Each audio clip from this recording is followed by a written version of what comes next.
I'm Jen Taylor Skinner, and this is the Electorette. On this episode, I have a conversation with Lorelei Williams, the Senior Vice President of Grants Programs for Comic Relief. Comic Relief is a nonprofit organization which uses the power of entertainment to create a more just world, and a world free from poverty. Comic Relief is also the organization behind Red Nose Day. Lorelei Williams joins me to discuss the crisis of child poverty and food insecurity, both in America and abroad. And although the pandemic has exacerbated the crisis, child poverty and food insecurity has always been a problem in America. We also discuss the best way to create long-term sustainable change in relation to this crisis. So without further ado, here is my conversation with Lorelei Williams. Lorelei Williams, welcome to the podcast. Thank you so much, Jen. It's great to be here. So we have a crisis of food insecurity in this country and a crisis of child poverty, right? And those two things have been exacerbated by the pandemic, right? We've had all of the job losses, vulnerabilities in our food supply due to the pandemic. But I want to talk about what things were like before the pandemic, because there was a crisis before then, right? I think it was something like 20% of Black households and like 15.5% of Hispanic households had food insecurity. How bad was it before the pandemic? There's been this endemic sense of terror, right? And insecurity, both around food, around housing, around employment and underemployment.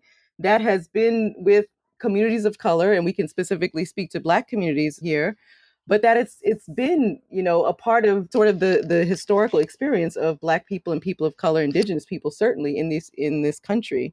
And so, frankly, I don't have the stats in front of me to rattle off, but, it's been historic. That's why so many institutions and organizations have been founded around these issues in these communities, because people have had to find a way to address these issues, since the government hasn't necessarily been as active in sort of making sure that those gaps are addressed. So you have a number of organizations that we fund that are doing this work. But yeah, so the rates were already at pandemic levels. People were struggling. Obviously, with the COVID pandemic striking as hard as it did, particularly Black communities, Indigenous communities, people of color, it has taken people to a level of both deepened poverty, but also exacerbated trauma, in terms of managing with death, managing with a lot of the mental health issues that come along with this crisis, managing with housing insecurity and homelessness. But now it's very interesting again, because there's this deepened sense of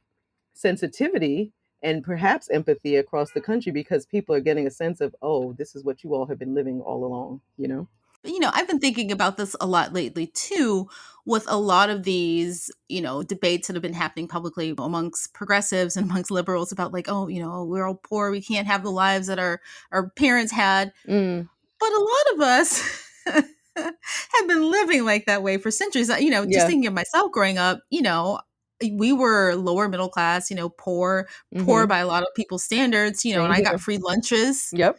And I was thinking it didn't feel like it was a crisis then to a lot of people. And it still doesn't feel like it's a crisis for a lot of people now, Exactly. And I mean, and I won't kind of hit this on the head any more than this, but, when you look at the inequities in sentencing and criminalization of certain communities around drugs, right? The whole war on drugs was around crack and that whole epidemic. But then when it came to the opioid crisis, it became a health issue and not a criminal justice issue. So, yeah, I think that disparity is unfortunately very much with us and very much present. Yeah, that's a whole conversation. Like we could just talk about that conversation. For the I'm like, but let's I'm let's getting not. talking points. So we do have the pandemic relief package, Yes. Thank goodness, right? Or the American Rescue Plan, right? Right. And I think it was we ended up with something like $2 trillion or $1.9 trillion, Right. total. And a huge allotment of that was towards children. They said, I've heard over and over again that it will cut child poverty in half. Yes. Right. And I know Comic Relief has raised, nearly $240 million or more since launching in 2015. And then, this new administration comes in and, within a couple of months, a few weeks, they pass this legislation that just cuts it in half. And that just tells me that we could have done this a long time ago. What are your thoughts on that? Yeah, it's so fascinating. And there's this great quote. Sonia Renee Taylor is her name. And she says that, basically this is the time to stitch a new garment, right? That we can't sort of go back to a normal. Like there was no normal. It's a great quote. I'll actually send it to you so it can Okay. be referenced. But this sense of we can't go back to what we had before, and that it's time to sort of create something new. And that, that's sort of the silver lining of COVID was that it sort of accelerated a lot of changes that needed to be made anyway, including like with remote workforce and, other different innovations that have come about. And it's so interesting because, Jen, I think you're absolutely right. This is a problem that could have been solved at least decades ago, if not more. And I think, it's one, a matter of political will. I think two, it's a matter of this the sense of urgency. There was this window of opportunity for better or for worse. And I think a sense of people finally woke up to the idea of linked fate.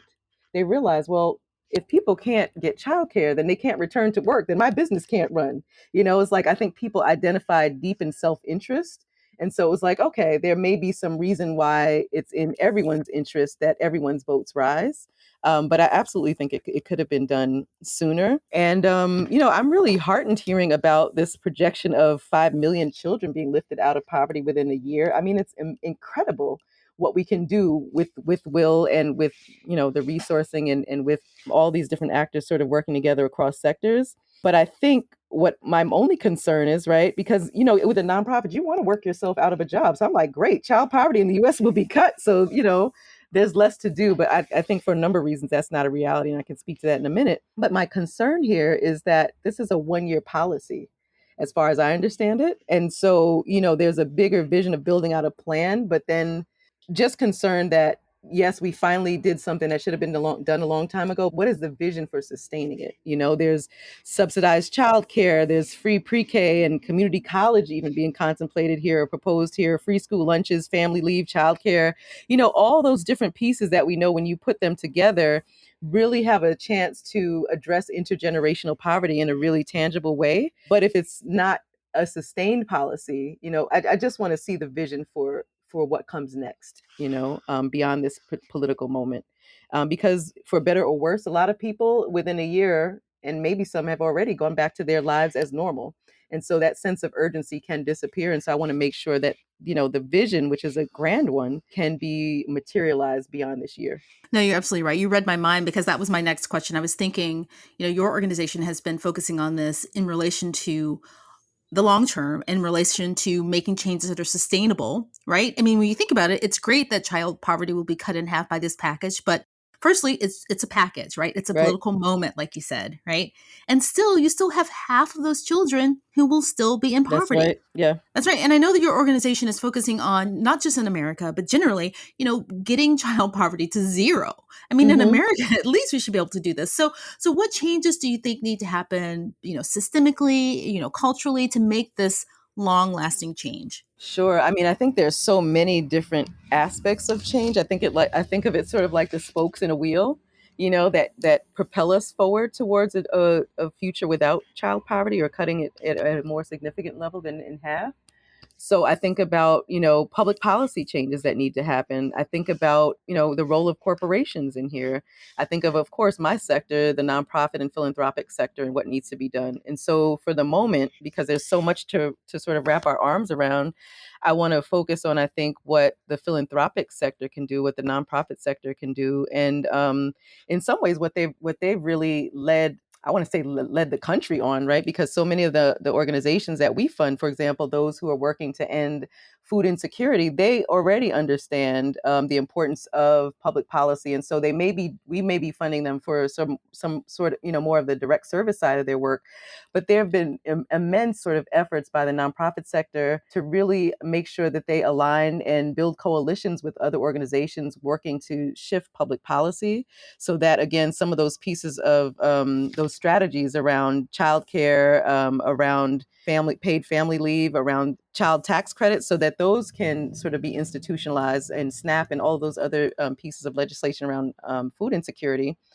And so they've been doing that work, and I think now what's been great to see is that the philanthropic sector has really deepened their investment, and then also I think moved into a position of more trust-based philanthropy with nonprofit folks who are on the front lines.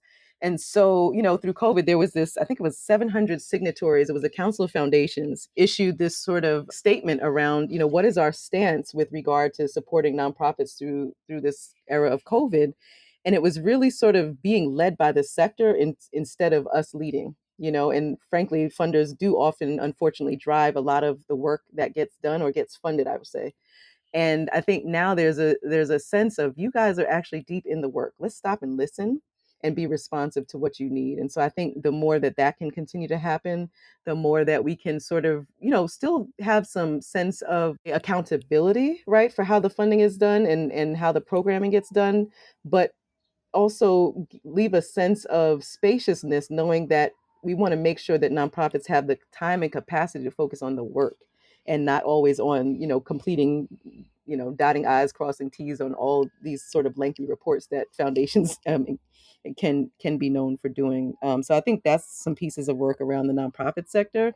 I think a big opportunity here, in terms of shifting this work around child poverty, is to think about, what can we learn across borders, right? Because I think there's been a lot of effective work across, the boundaries of states, and then different regions in the United States. But I think there's been less dialogue, like, how do we address hunger from the perspective of the global South? What are some lessons that have been learned there that are material and really useful and necessary in the current, with the current situation that we're facing here in the United States, and then vice versa? The same for digital education. I think there's some really important, international exchange around learnings and best practices and funding models that need to happen. So those are some ways I think, the philanthropic and nonprofit sector could work towards cutting child poverty. And of course, those deepened investments in education, in employment. I think investments in two-generation strategies. So often in our world, there's a sense of, it's easy to fundraise for children who are in poverty, but guess what? They're part of a larger family and a larger community. And so really having funding models that support that don't exclude the adults who are living in poverty, but see them as a part of that ecosystem as well. I think those are some pieces for the nonprofit sector. And then, of course, there's pieces, around local and national, public policy. There's pieces around corporate social philanthropy, but also the role of corporations. So there's so many aspects of it, but I wanted to kind of stay in my lane and just focus on the nonprofit and philanthropic sectors because I think there's a lot of opportunity there. So are you saying that this moment has been kind of better for nonprofit organizations in this space because why? Because I guess from my experience, what I've learned is that when there's some kind of political crisis or a national crisis like the one that we're in now, or even this is a worldwide crisis, right? The pandemic, that focus shifts off of these nonprofit organizations and people start to kind of concentrate their money in presidential elections, or I don't know where they're focusing their money. But typically this has been kind of a hard time for nonprofits to raise money. Am I wrong about that? It's interesting because we were tracking this really closely with our grantees around, March, April 2020, and really trying to understand, like, where were people's financial projections shifting? A lot of them, of course, couldn't hold their fundraisers and galas, and a lot of them, relied on events-based, income generation. And then there were some who relied on corporate foundations for funding. And of course, with so much uncertainty around revenue, some of that got cut. So I won't lie, I think for sure there's been a lot of financial, setbacks for nonprofits. So I think there's some work to be done, but it's also been interesting to see that there's been a number of funds, not anything that we've necessarily supported directly, but a number of sort of COVID focused funds that our grantees have been able to leverage significant amounts of money, actually. So not necessarily for their direct work, but for this sort of emergency response. So there have been, some gains there. So the moment in terms of the benefit to nonprofits is that there's an understanding of, number one, our collective ignorance in terms of how to solve these problems, but then the collective brilliance of folks who have been in these communities, and then also organizations who have been working in these communities for decades. Like, guess what? This is not a new issue for us. We've been working on it, and here's what we know works, right? And so I think to be able to turn a spotlight on organizations who are doing this work and to have them receive so much more interest and attention, a lot of people didn't know, like, how do you deliver education remotely? But some of our organizations, like a group that we supported in, Bangladesh, for example, had already figured out how to do stuff through cell phone because people didn't have that sort of connectivity, And so I think to have the spotlight shown on the innovation and sort of unique models of meeting these issues, which were, again, pandemic issues before COVID. I think that's been a benefit for the sector. And again, the sense of philanthropic leaders understanding that the balance of power needs to shift more towards those organizations. And I think it's really important that you mentioned learning from other countries and other regions. And you mentioned the Global South, kind of picking up some lessons from them, because I think, and you can tell me if I'm wrong or not, but I think that part of the problem as to why, one problem as to why it's taken us so long to realize that this was a crisis in America is that, we have this notion of American exceptionalism. Mm-hmm. When we talk about child poverty and we see it on television, we see these fundraisers, they're not showing American kids. Right. They're showing these kids in other countries because, of course, we don't have a problem here. I mean, is that part of this problem? Is it a perception issue? It's an interesting question because poverty looks different in different places. So there's different ways that poverty shows up. And I think that accounts for the difference in people having that sense of American exceptionalism. When you hear like a lot of the political campaigns historically, they've always talked about the middle class, like helping out the middle class. It's like poverty is a dirty word and working class is a dirty word, or working poor. It's like we don't want to think about trying to help those people. So in a way, it's sort of been erased out of our vocabulary. The fact that when you look at what's happened with unions over the last decade, there's a sense of erasure around conversations about poverty and also erasure around building power for poor people. Yeah. And it kind of goes back to how we started this conversation. Yet we have millions and millions of children who have food insecurity in this country, right? And, I know that your org tackles other life quality issues for children, like home, instability, houselessness or homelessness, which is what we used to call it in education, right? And I just want to drop some stats. I like to drop stats here and there so people can get, a sense of, how bad it is, right? Yeah. Like I think one stat that's on your website is that a child drops out of school like every 26 seconds, which is, so can you talk about that program and some of your other programs that you have that tackle things like that? Absolutely. Yeah, we have a series of pillars. This is how Red Nose Day has been structured pretty much since its inception 6 years ago. So the main pillars are keeping kids healthy, safe, and educated. And then when I came in first as a consultant, designed sort of their 5-year grant making strategy before I moved into the role and added a fourth empowerment pillar. And so those are the sort of four big buckets, for lack of a better word, that we place our work in. Under education, we decided to take a pipeline approach to thinking about delivering education services and increasing access to education. And so we look at one end of the pipeline, which is around early childhood education, which is, an acute issue globally, of course, but also here in the United States. And then we've got a number of incredible partners who I can speak to a little bit later around early childhood education, both in the US and abroad. And then through that pipeline, we go at the other end looking at college prep, increase access to vocational training and things of that nature. And then at the through line is provision of STEM and STEAM learning, so science, technology, engineering, arts, and math. Because when you think about, before we sort of funded a little bit more broadly after school programs and other sort of, different aspects of educational delivery, service delivery.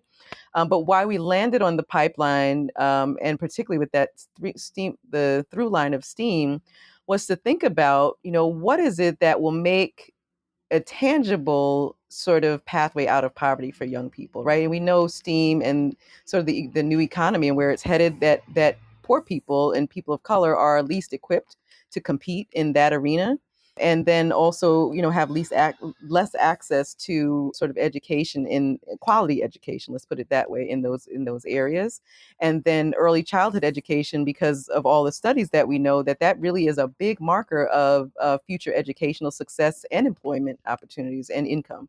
And then, of course, looking at the other end of the pipeline around college prep, we know, and maybe you and I know from our own personal lives, the shift that can happen in terms of breaking generational poverty when there's that access to higher education, which also translates, of course, to different career access options and income earning potential. So that's the education pillar. The next pillar is the health pillar, And there we continue our focus on prevention of diseases, particularly in the global south. So we have work around the basic vaccinations for children, the things that are sort of common here in the United States, which are not there: hepatitis, measles, tuberculosis, all those different interventions to ensure young people and children are protected. Another feature of the health pillar is a commitment to addressing food insecurity. And that's both through the provision of food, but also helping sort of looking at the larger question around food systems and food sustainability. In some places in the US, community gardening, and then also abroad, looking at sort of deeper systems of support for local farmers. The final piece is, of course, access to healthcare. But there's another piece that we decided we really want to hone in on, and this was before COVID, but it's even more important now, which is around mental health. And so we've been supporting the delivery of telehealth services, particularly to teenagers during this time. The next pillar is our safe pillar. And under that piece, we're really talking about two things. One is a focus on disaster preparedness and disaster response. We know that historically young people tend to be the last sort of focus in recovery and relief efforts, but are hit hardest in so many ways that endure for years as a result of experiencing natural disasters. So that's one area of focus. And the other area is an area we call children on the move.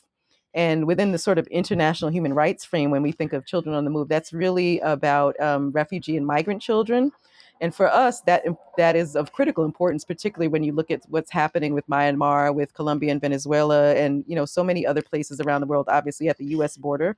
But we also, when we say children on the move, think of young people who are disconnected from the concept of home, however we want to look at that. And so it could be homeless and street-connected youth. We also have broadened it to include young people who are institutionalized, young people who are in foster care. So that sense, just addressing that sense of rootlessness for children, for low-income children who don't have that sense of stability. And then the final pillar, which, it was a labor of love, and we really coalesced around it as an organization in some pretty amazing ways because it was an unfamiliar piece of work for the organization. But the empowerment pillar really looks at youth leadership development and economic opportunity. To me, when we think about like what are those critical elements that we need in order to advance economic mobility for poor young people, it's really that, right? The sense of agency for themselves to shift their lives, but also to shift their larger communities' realities. And then also the literal access to job training, to job skills, to income generation opportunities, and to, seed funding to start their own businesses. And I think, for us, it couldn't have come at a better time. Obviously, we were working on this 2019. But then, what we've seen through COVID is that youth unemployment really skyrocketed. And that, just in general, there was so much increased insecurity around employment. And then also there was so much, particularly for young folks of color who are poor, and over concentration in sort of frontline jobs like, delivery, package delivery, or supermarket clerks and things like that, things that put them in sort of harm's way. And so this really broadens the base of opportunities for young folks who are in lower income communities so that they can chart a different course for their life. And so added together, you have the education, safe, healthy, and empowered. That's sort of what we look at as our model for addressing child poverty in a very holistic way and hopefully in a more sustainable way.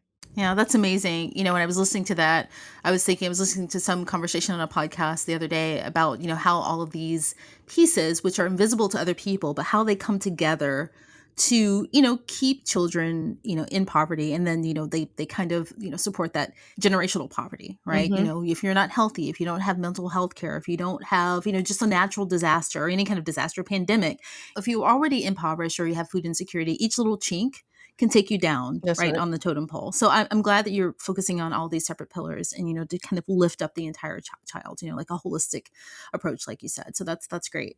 Yeah, because you can distribute food, one time to a child, but then next year they're still hungry. And so we've got to look at, what are the pieces that need to happen in parallel, and hopefully, with an eye around intersectionality. So how does poverty look different if you're a young white rural child versus if you're a young Native American child on a reservation, or if you're a young Latino child whose parents are migrant workers, or of course an African American child in an urban center. And so with those, across those pillars, we have this focus on lifting up racial and gender equity and doing it in an intersectional way, so that we're attuning to the unique experiences of those populations that we serve. Yeah. So how do I get my hands on one of those cute little red noses? Because I see the celebrities wearing them. I'm like, are they digital now? They're probably digital now. They're digital now, but I do have a few. My daughter and my niece have made a whole mountain of them. But I'm glad you asked about that. They have, it's been really interesting. My side of the work is around grants, but to witness my colleagues in the fundraising team and communications team, and our CEO, just they've been so creative. And I think that creativity is a hallmark of comic relief, really, the way that we've used storytelling to bring awareness to those issues that I've talked about.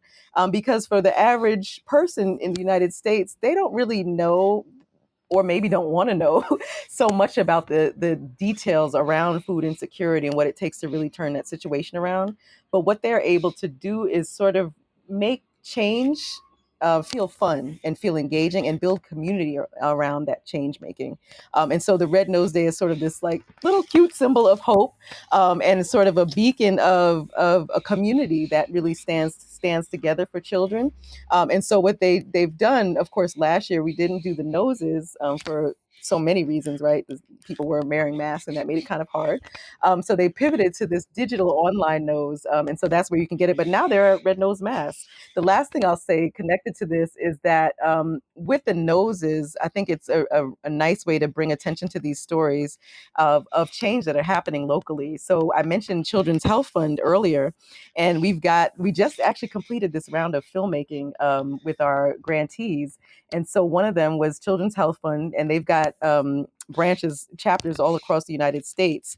But we worked with this particular partner in the South Bronx, and it was this family who they had given birth to this young boy, beautiful little boy, and but he was sent home from the hospital the same day he was born because of COVID. And so, thanks to Children's Health Fund, they were able to get medical resources to help him because he had to be brought back due to some medical issues he was having. Wow. And so, getting that access, there's is some really fantastic ways that you can see the direct shift that can happen as a result of that little red nose, and the community of donors that coalesces around it. Yeah. So if you go on your site and I donate, I'm going to get one of those little noses. So if you go and you donate or become a member, you can get a little nose. Is that what you're saying? Yes, you can buy on our site. We can send you the link, and folks can actually click on it, and you make a donation, which will go to our fund for 2021 grantees, and you can get your nose and rock it on social media or however you want to do it. I'm gonna do that. I saw Tyra Banks on you. She didn't wear the nose. I mean, I guess she's a Some people will supermodel. put them on a finger or a thumb. Yeah, or, she had them on her fingers. Right. But she's a supermodel. She doesn't want to cover. She can do that.